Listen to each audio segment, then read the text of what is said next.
and enable my video so you can see who's talking to you. Alrighty, welcome everyone to this month's community meeting of OWASP Dependency Track. First off, sorry for delaying or postponing the last meeting. It was supposed to happen last Wednesday, but yeah, sometimes health just gets in the way and we couldn't make it happen that day. So now we have today. On that topic, I saw some people posting in the chat from last week. We tried reaching out via LinkedIn, Slack, and I think also the calendar invite was changed. If that didn't reach you, please, if you can pitch any other communication channel that we can use in such scenarios so we can avoid people unnecessarily joining, that would be great. So if you have any tips or hints for that, that would be amazing. Yeah, but again, sorry for that. Organizational stuff, as always, community meetings are recorded and they will be uploaded to YouTube with a bit of a delay of 1 or 2 days, probably. The slides will be published to the community repository in the OWASP Dependency Track GitHub organization. Please use the Zoom chat during the presentation. There's also a planned Q&A section at the very end if you have questions. Yeah.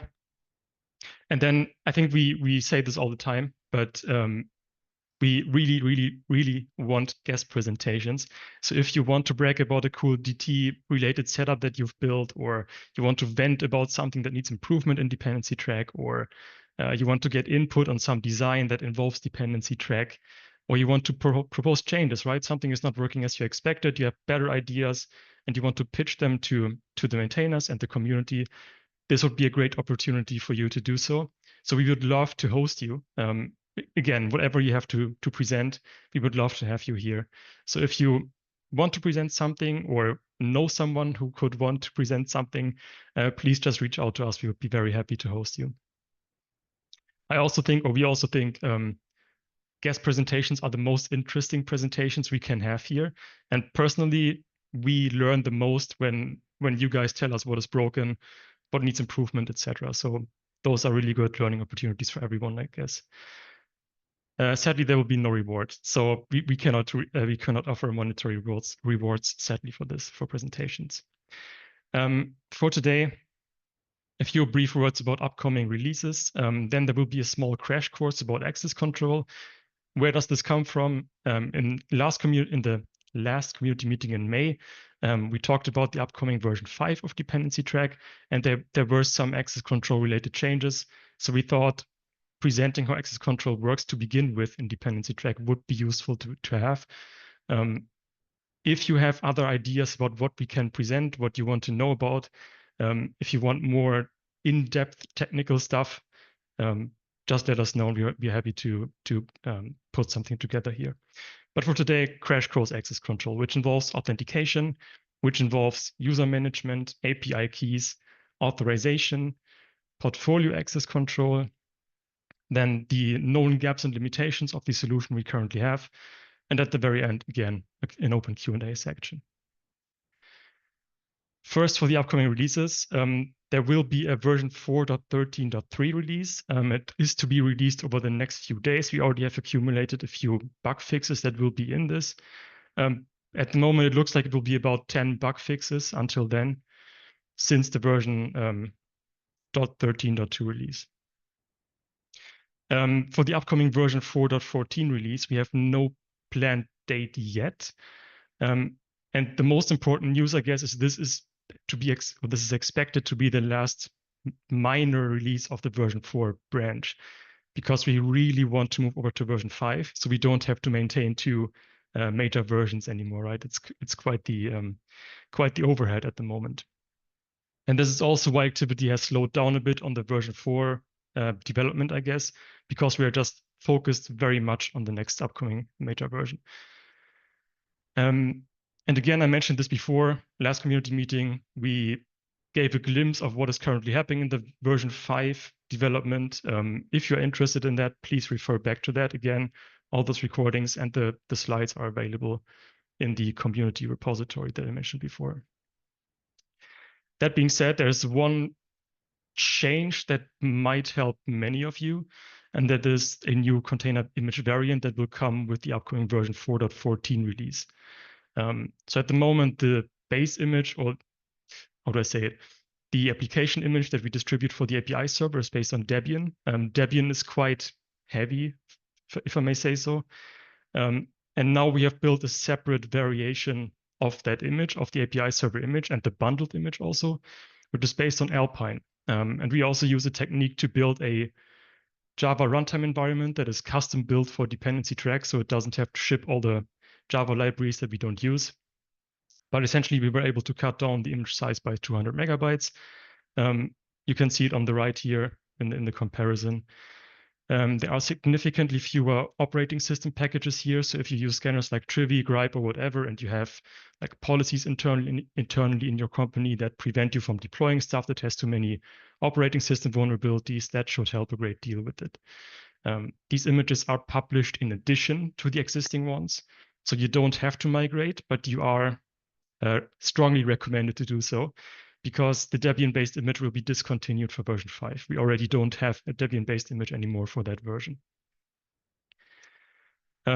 Just for demonstration purposes, scanning the old image with Trivy yields 81 vulnerabilities in the operating system packages, and this is like the latest version of the image. There's nothing we can do about like fixing this. Compared to the Alpine-based one, it has 0. It might have more now, who knows? But yeah, that is when we tested. So there should be significantly less noise from our images.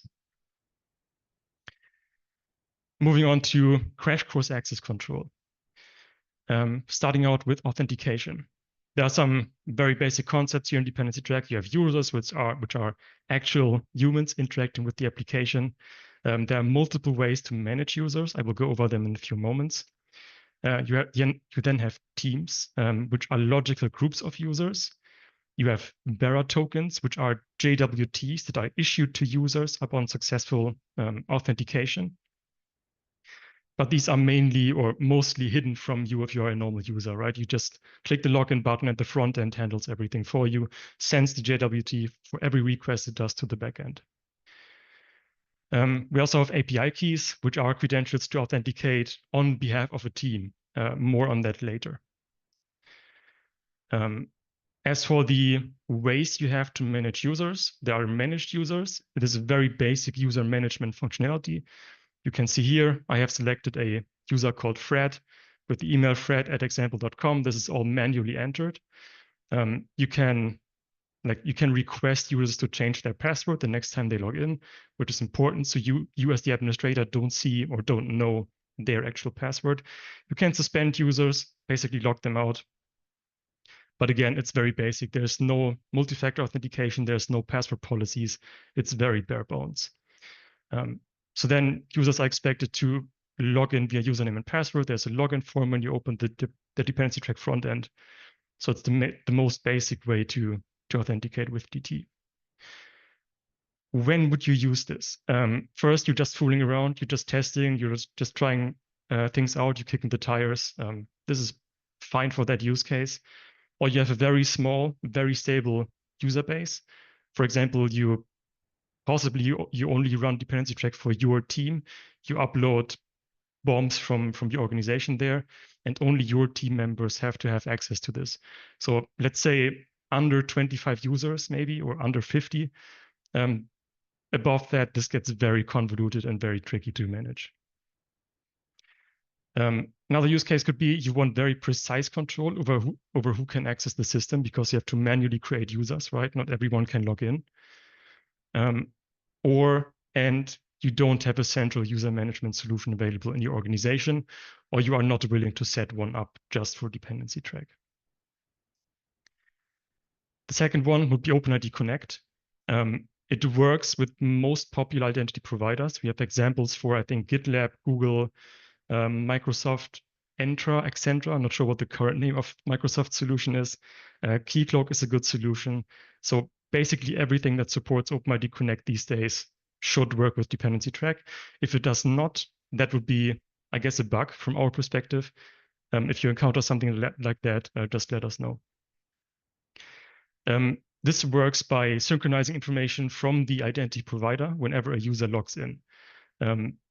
This is configurable. I will go over the steps or the possibilities on that a little bit later. But basically how it works, on the right side here, you can see a very, very basic set of claims from an ID token that you would get from your identity provider in OpenID Connect. This could also be from the user info endpoint, but yeah, it's a set of claims that you get when you authenticate via OpenID Connect. How it works in Dependency Track is we treat the subject claim, so the sub one here, as a unique identifier of the user. And this is because this claim is guaranteed to be unique within an identity provider, so you don't have overlapping subject claims.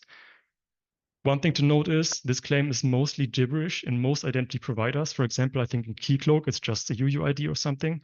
So not something you would use as a username, as a display name, if you will. That is why you can configure a specific claim that you want to use for the username. For example, you could say, I want my users to be displayed by their email. And if the email is available in the claims in the ID token, we can take it from there. Team memberships in Dependency Track, you can synchronize them using, again, a configurable claim in the ID token. In this case, it would be groups. There's one constraint. It has to be a JSON array of strings. If groups would be like a normal string, for example, comma separated, it would not work currently. But yeah, when this is on the next slide, sorry. So how the team to, or how the group to team mapping works is in Dependency Track in the administration UI, you have a tab called OpenID Connect Groups. And what this does is it translates the groups from the IDP that we extracted from the claims that I just showed you to Dependency Track team names. And the reason this is necessary is because OpenID Connect does not have a discovery mechanism for groups, right? You can configure OIDC for Dependency Track, but DT cannot go to the identity provider and ask, hey, which groups do you know of? So it cannot sync them all in one go. You have to recreate them in the administration UI, basically, which also is pretty neat, actually, because you can have different names for the groups from your IDP and in Dependency Track. For example, in Dependency Track, you can see here, the team is called developers, but in the IDP, this thing is called acme-inc-devs. And in most systems I've seen so far, names or group names provided by IDPs are very, very cryptic, sometimes ugly to look at. So here you have the opportunity to map them between the two representations. And this can also act as a filter. For example, if you are part of a large organization, you probably do not want every single group to be in Dependency Track that is not related to this application, right? It doesn't matter to DT if your user is able to use Microsoft Office or whatever. So you can use this as a filter if you want. There are multiple ways or multiple modes of operation, essentially. What you see here is a comparison of different feature combinations or different configuration combinations. The green one here, the top one, controls whether users are auto-provisioned when they first log in. What this means is Dependency Track will create a user record in Dependency Track's database when the user logs in. If there is no such record, the user cannot log into DT. And then the second one controls whether the groups from the access token, from the ID token claims, sorry, are actually synchronized with DT's teams. So you can toggle this behavior on or off. The benefit of being able to toggle these on or off is you can tailor the solution to whatever you want. For example, default would be, or recommended solution would be, to enable those two. So whenever a new user logs in, we just set them up in DT, we synchronize the teams, and then in the best case, they are ready to go. You can also say, yes, auto-provision users, but let me manually assign permissions or teams to that user via the UI. You can do that if the teams in your identity provider, or the groups in your identity provider just don't make sense, are not available, or whatever have you. You can also do it the other way around, which would be the third row here. You can require someone to manually set up a user in DT first, and only then they can log in. But if the login succeeds, you synchronize the teams via the group's claims, essentially. Or you can turn both of them off. You would manage the users and the teams manually, but you still allow users to log in via OpenID Connect. So you get whatever you really need, whatever your IDP provides, you can tailor the solution to your needs, essentially. We have many example configurations, and most of them are provided by the community. So thanks so much for that. I'm sure whatever solution you use, there will be an example for it. It should work. If it doesn't work, let us know so we can fix the documentation. So when would you use OpenID Connect? You have a medium to large and or diverse user base, so you don't want to set up users manually all the time when new team members join, for example. And you have a central identity management solution available. So ideally, you already have something that provides an OpenID Connect interface where your entire organization already manages identity and access management, yes. Or you have multiple tools. For example, you run SonarQube, you run Defect Dojo, you run Dependency Track, you run more and more services, and you want to just offer SSO to all the users so they don't have to have separate accounts in each service. Or you want, as I mentioned before, the built-in user management doesn't have password policies, multi-factor authentication. If you want that stuff, you need to use an external identity provider, and OpenID Connect will be the best integration to do that. We also support LDAP for those who want it. And in that case, we uniquely identify users by their distinguished name. Users and groups are synchronized automatically with the directory server. This happens for new users whenever they first log in, and then recurringly every 6 hours. So if the group membership changes asynchronously, Dependency Track can detect that, although with a slight delay. You can configure the username and group filters. So if you only want to have a certain subset of users or a certain subset of groups to be synchronized to Dependency Track, you can do that via custom filters. The same is also true for LDAP search query filters. And again, you probably do not want all the groups from your entire organization to be synchronized to Dependency Track because that just doesn't make sense, really. And like OpenID Connect, I showed you the table before, right, where you can customize auto provisioning for users and synchronization of teams. You can do the same for LDAP as well. I omitted the table here for brevity, I guess. And again, we have example setups for, I think, Microsoft Active Directory, for Apache Directory, for Fedora. I forgot the correct name, but Fedora also has a directory server implementation. So we have examples for configurations for those as well. Again, if they are broken, if they don't work anymore, let us know. That would be a mistake that we need to fix. So when would you use LDAP? Main reason would be you're already heavily invested in LDAP or Active Directory. I know there are a lot of companies out there who are that invested because their stack is mostly Microsoft based, and Microsoft tends to really be intertwined with Active Directory. So if you are one of those shops, one of those organizations, the LDAP integration might be something you want to look into. Another option would be, or another reason would be, OpenID Connect is simply not available. But even in that case, I would really recommend to look into identity federation solutions. And one solution that offers this is Keycloak.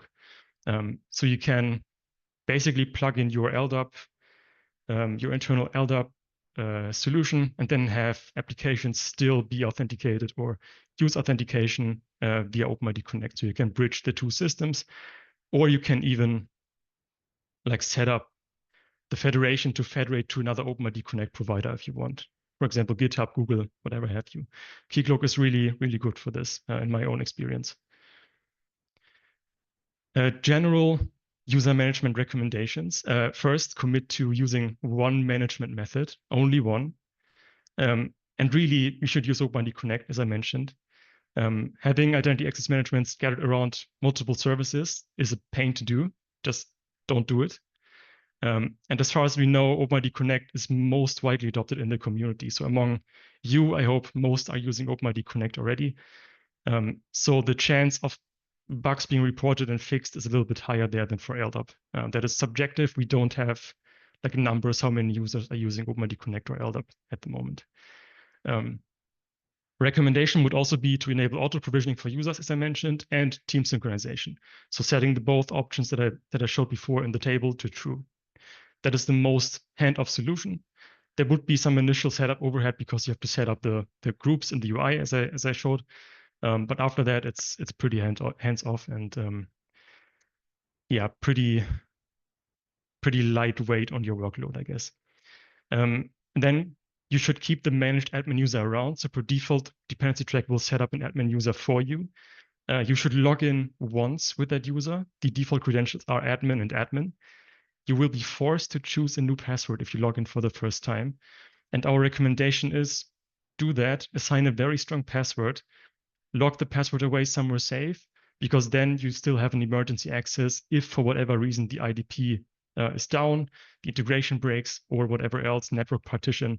You never know what happens, right? So keep this user around so you're not locked out if something happens. Again, goes without saying you should assign a strong password. I guess that's a given at this point. And let's go over to API keys. Basically, we talked about them before in other community meetings, but the basic format of them is ODT underscore public ID underscore key. And as the name already hints, the public ID is public. You can see it on the right in the screenshot.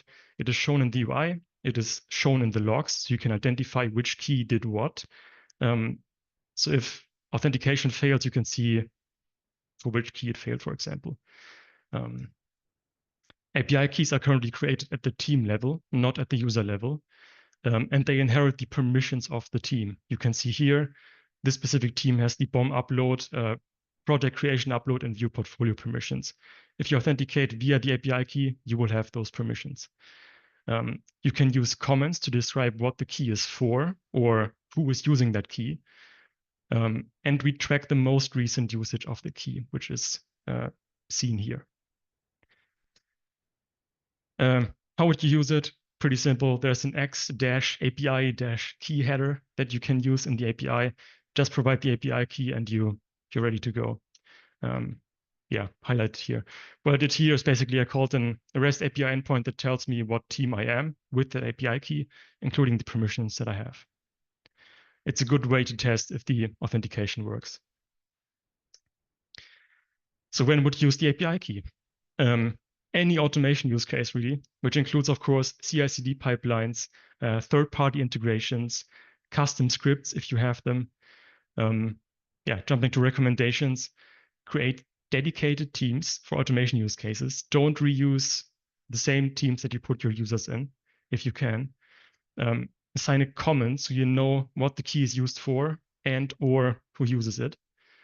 And regularly check the last use timestamps on your key. If you notice that a key hasn't been used for a very long time or a longer duration, an unusual duration, if you will, just delete it. Honestly, delete it and see your screens in the worst case. Ideally, no one does, but yeah, you should clean up after yourself here. You can also use, or you should also use tooling like Trufflehawk or Git leaks. So you can like spot when API keys have been leaked to your version control system. I checked before this meeting, there's currently no rules for our API key format. So probably we should consider contributing some, and then this would just work for everyone who's already using those tools. But until then, you can just use the format that I just described. I think most of these tools are regex based, so it should be easy to plug in if you want. Jumping to authorization. Just for authentication, basic concepts here. Users have permissions, teams have permissions. Users can be members of 0 to n teams, which means effective permissions of a user are the sum of permissions of that user itself and the permissions of all the teams the user is member of. Permissions currently apply to all projects, so they're not scoped to individual projects. And depending on your organization structure or your use cases, your user base, this can be totally sufficient, right? Basically, the use case where managed users are feasible are probably also good enough or would probably also fit this authorization model because you only have one audience that you need to cater for and not like the entire company, right? just to visualize this again, in this example, we have a user Fred. Fred has the permissions view portfolio, view vulnerability assigned to him directly, but he's also a member of the portfolio managers team, which also grants him portfolio management permissions. That's at the very basic level how it works. Now, I may hear you or see you scream, this is not enough for me, I need more than that. So there is another solution here, and it's called portfolio access control. It is an opt-in feature at the moment, and it is technically still in beta in version 4. I will go over what changed in version 5 in a moment. But it basically controls which projects are accessible by which teams. So this again happens at the team level, not at the user level. The permissions still apply to all the accessible teams. It is still not scoped to individual teams. You still have the same set of permissions for all the teams you have access to. And this can be bypassed entirely currently by users with the access management permission. The reason being is everyone who has this permission is effectively an administrator. Everyone who has this can assign themselves all the permissions they want. They can assign themselves to every single team. So it doesn't really make sense to enforce this model for those users. Per default, only the admin user has this. Recommendation would be, again, do not assign this to anyone else than administration users. Should be going without saying. An example setup how you can use this would be as follows. So you have, again, the user Fred, who is a member of the developers team. And that developers team grants him the permissions, view portfolio, and view vulnerability. Now, to grant access to specific projects, you make him a member of team integrations. So Fred is part of an integrations team that offers customer-facing tooling like API clients, example setups, whatever. And in this example, there's a Go client that the team integrations team manages. So Fred has permissions, view portfolio, view vulnerability, and because he's a member of the team integrations team, those permissions will apply to the Go client project. There's another team here in this example, team platform, which manages the payment gateway project. Fred is not a member of this team, so Fred cannot see this project. Easy as that. Right, so just to summarize here, you have separate teams for permissions and for project access. You have a common team for permissions, which is kind of like role-based access control, right? The developers team is akin to a role in the RBAC model. And then you would assign no permissions to individual users, manage everything through those teams. I would also recommend to not assign permissions to, for example, team integrations here. This just keeps everything neatly separated and tidy. So you might ask yourself, how do I assign access for a team to a project or the other way around? There are a few options here. You can do it manually via the UI. You can do it manually by team members when they create a project. You can do it implicitly when uploading a BOM, and you can automate it via REST API. First variation would be admins assign the access in the UI. You can see it here. There's, again, the team integrations project, and they have been granted access to the Go client and the Rust client in version 1, 2, 3, respectively. Also, like this is the create projects dialog here. If you are a member of a team and you create a new project, you are given a selection of teams which you can choose, which is then chosen as the owner of that team, right? So if you are a normal user, you can select any team you are a member of. If you are an admin user, so you have the access management permission, you can select any team here. But usually admins don't create the projects, right? So this is just a side fact. Again, for highlighting, here's the field that you would use in the UI. For mostly CI/CD use cases, I guess, if you use API keys and you upload BOMs to projects via the API, you can see here an example curl request. If you are creating a new project as part of this request, of this BOM upload request, the created project inherits the access of the team that your API key belongs to. Preconditions for this are project creation upload permission, because you need the permission to create a project, right? And the request parameter auto create must be true. And existing, like if you are uploading bombs to an existing project, so you don't create a new one, this will also not happen. Like it's not going to reassign team membership or project access. Again, to highlight, this is the parameter that you need to set in this request. I mentioned you can also assign access via API. There are 3 main REST endpoints for this. To assign, revoke, and like list all the accesses in the system, you will need access management permissions for all of those. So if you're planning to do automation, you need this permission. So one way you would do this, and this is like highly dependent on how your organization is set up, right? One way to do this would be you have a custom reconcile application that runs outside of Dependency Track that ensures the access mappings are accurate, current, and yeah, basically as you expect. Ideally, you already have a well-maintained CMDB. I know most organizations don't have that. So in the worst case, you can just like have a YAML file, an ini file, text file, whatever you want, that just maps between, let's say, team names and an expression, regular expression for project names, for example. This also ties into you need to pick a way to identify based on project properties, and this could be project name, project tags, project properties, Perl, group ID, whatever have you. You need a way to identify to which team a project should belong to, right? Some organizations may have team IDs, so you could use team IDs as a group ID for your project or as a prefix for the project name. And that way you can identify which team should have access to which project. Now, this diagram is obviously, again, as I mentioned, heavily simplified. This will heavily depend on how you are set up, how you manage access. If you have other software already that has similar requirements for access. So this, again, really depends on how your organization work. Now, you may say, wait, batch reconciliation, what is this, 2004 or something? This is very outdated. Like, why do you need to do this? And you are right, there are other solutions to do it. For example, there's, I just stumbled over this recently.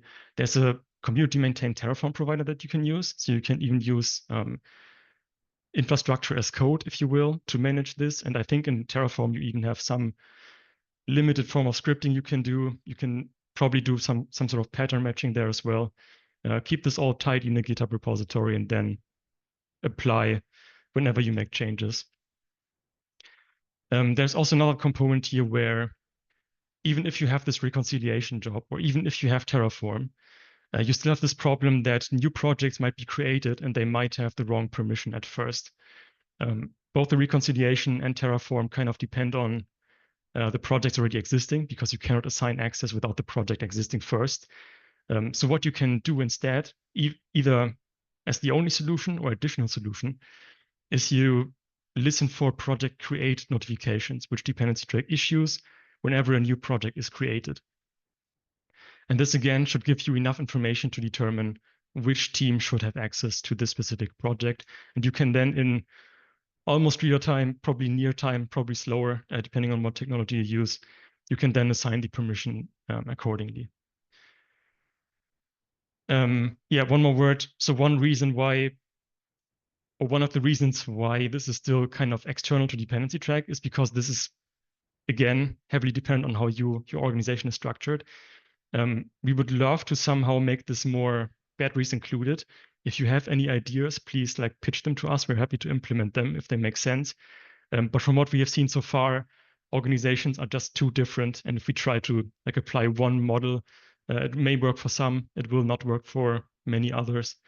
If you have ideas, again, happy to listen to them, happy to have them pitched, happy to implement them if they make sense.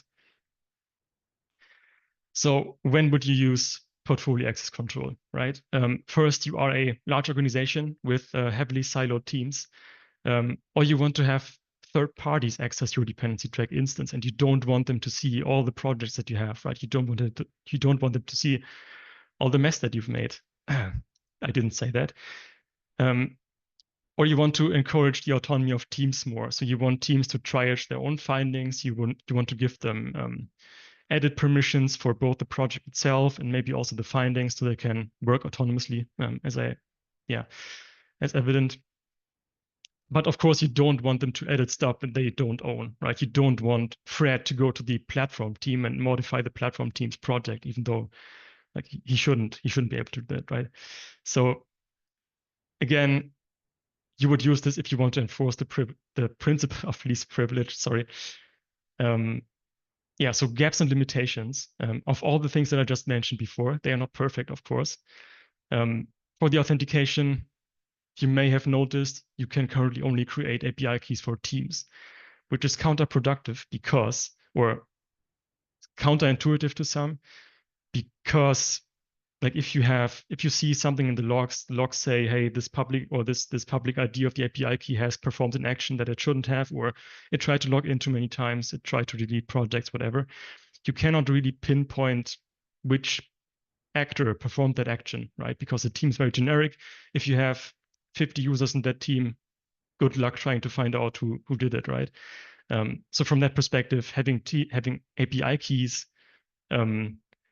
assigned to users makes more sense, because then you can pinpoint better who did what. For authorization, permissions are very coarse. I didn't go over the list of permissions because it is quite long at the moment.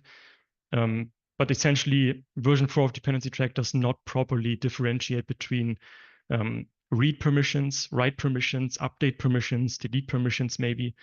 So you may run into situations where you have to grant people or users too many permissions than you want. You probably don't want them to delete something, but you may want them to correct data or the other way around, right? And currently you cannot do that. For portfolio access control, while the majority of endpoints, again, version 4, enforce it right now, there are some that don't. There are issues on GitHub. I think it's called portfolio access control known gaps part 2 or something. I would have to look it up. But essentially, there are some gaps documented there. They are not really critical, I would say, but they still exist. Also, access must be granted for every single version of a project. So if you're let's go with the Go client again. I showed you a screenshot where access was granted to version 1.2.3. If you now have version 4, 5, 6, you would have to go through the same procedure again to assign the access. And this, of course, does not really scale, right? So that's a counterpoint at the moment. Also, project access is currently not inherited, so you can have parent-child relationships of project in dependency track. But if you give a team access to the parent project, this access is not inherited by the child projects. And this, of course, again, adds to the overhead of maintaining this solution. Also, the dashboard metrics currently do not reflect the limited project access. If a user only has access to a subset of projects in your portfolio, the user can still see the fancy graphs in the dashboard with numbers across all the projects in the portfolio, even those the user doesn't have access to. The administration UI is quite finicky when you try to manually manage this for many, many projects. The UI is kind of intended for smaller portfolios, I would say. If you have a team that has access to hundreds or thousands of projects, it gets unwieldy very, very quickly. And only admins at the moment can bypass access checks, which is a problem because sometimes users just should be able to bypass these restrictions, right? For example, you may have a dependency track instance that is intended for scanning all your internal projects, right? And you have let's call it vulnerability or a security team. And that security team, of course, is responsible for all the projects. It needs to run monitoring. It needs to run whatever reporting on it. So they shouldn't be limited in their access. But if you enable portfolio access control at the moment, you cannot have a team or a user bypass these restrictions without also granting them admin access, which is again pretty limited. You may also have various types of automation that should not have admin access. but that still needs to access all the projects. So there are valid use cases for this, and you cannot achieve it at the moment. There's also a slight performance penalty. More access checks, of course, is more work for the API server to do. Some of the access management or the access check logic is not optimal. So especially if you run larger instances, you may notice a performance impact. If you run smaller instances, probably you don't even notice. So what are we going to do about it? What is planned? What have we already done? First, quick reference to the last community meeting. Again, we talked about version 5, what we are currently doing there. And a large or a good chunk of that presentation was about access control. So again, heavily recommended. Please watch it. This link directly leads you to the portion that talks about access control. Again, the slides will be published on the Slack channel and in the community repository after this meeting. So you can click the link there if you want. Planned improvements. First, of course, ensure that access control is enforced across all the endpoints. There are no gaps anymore. This is kind of self-explanatory, right? There should be inheritance support. I mentioned before, it currently does not work. It should work. It is the obvious thing to do. Dedicated permissions for portfolio access control bypass. That's the last thing I mentioned on the last page. Again, automation, security team, they shouldn't have to be like limited by this. This should be a dedicated permission that you can assign if you want to, if you choose to. Also, it should be possible to assign a team to all versions of a project. You shouldn't have to maintain this for every single version.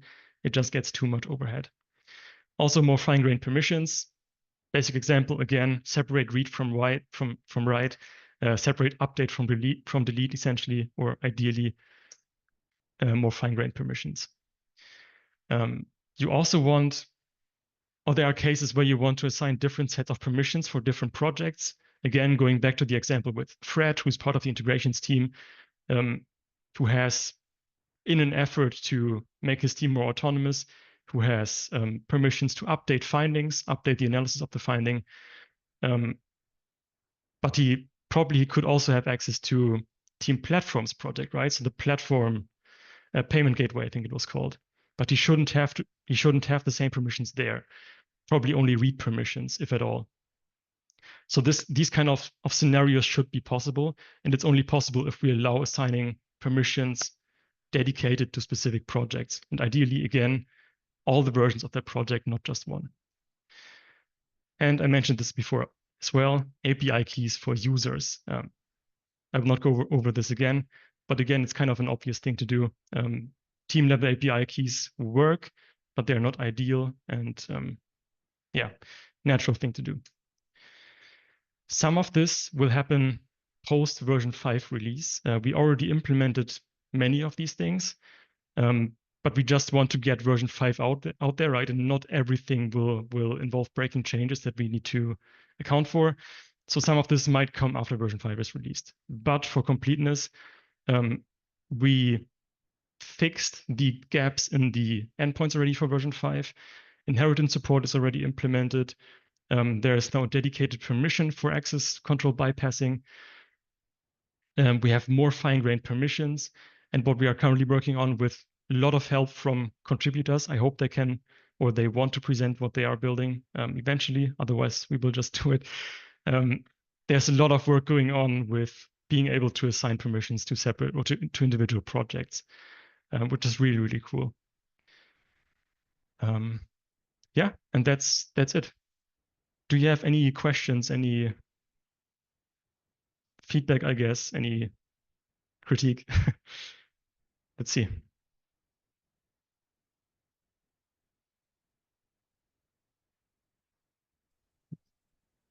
Just an observation. There's a lot been done in the last month or so. Have you seen any real world use cases? Sorry, real world uses of those in production already? Of which specifically? Well, the multiple permission sets for grouping, like we do in City with yourself, with the CSI, grouping projects together, fine-grained access control. Have you seen any other cases of that being used? Not that I know of, no. But I mean, it's not like we don't have telemetry for this stuff, right? So unless people tell me about it, I don't know. No. Yeah, exactly. Okay, that's fair enough. No, there's a lot in there.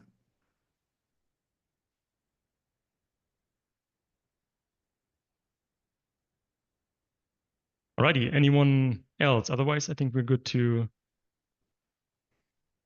I think someone is raising their hand. Vinod? Yeah, it's more like a comment. If you go back to the slide where why you want to use OpenID Connect, that you had a slide, right? Oh, I need to go way back. Yep.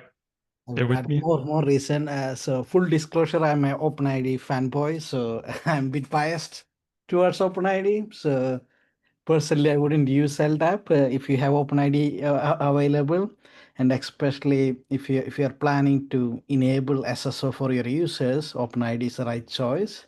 So you can repurpose the existing authentication session from other web applications as well, right? Like, and also if you are looking for a passwordless solution with SSO, OpenID Connect can enable you with that as well. So. And personally, I also want TT to move away from static tokens or what I would say, long-lived tokens or SIG. So I think we have an issue to support JWTs or OpenID Connect token even for API access use case. So I think once we have that, we can get rid of all these static tokens, which is bit dangerous in my personal opinion. Like, though there are ways to detect if you leak something, but if it is leaked, yeah, it can do more harmful stuff for your instance, right? So yeah. Anyway, so I just want to add those comments. Like, I think we should generally encourage OpenID Connect if you can use OpenID Connect, right? Like, and LDAP is like, yeah, if you are that legacy and there is no other option, like, yeah, if you want to do it, yeah. Yeah, very good points. I think to add to that, I think most CI systems already, like GitHub Actions, GitLab Actions, GitLab Runners, they issue OpenID Connect tokens to every single workflow, right? So ideally, you could also use those tokens to authenticate with DT. That would be quite powerful, I think. Yeah, yeah. Even though they issued, they're not really technically OpenID Connect token. That's a different debate. But yeah, I think they are a JWT. But yeah, we could establish some trust mechanism to the issuer and reuse. But ideally, we should try to outsource authentication authorization source from DT, and DT just focus on its core functionality, what it is good at, right? Rather than dealing with the session management, tokens, credential, all this stuff. Like, we should put it some external system, whatever system that can do it, right? Yeah, fully agreed. Centralized pattern, yeah.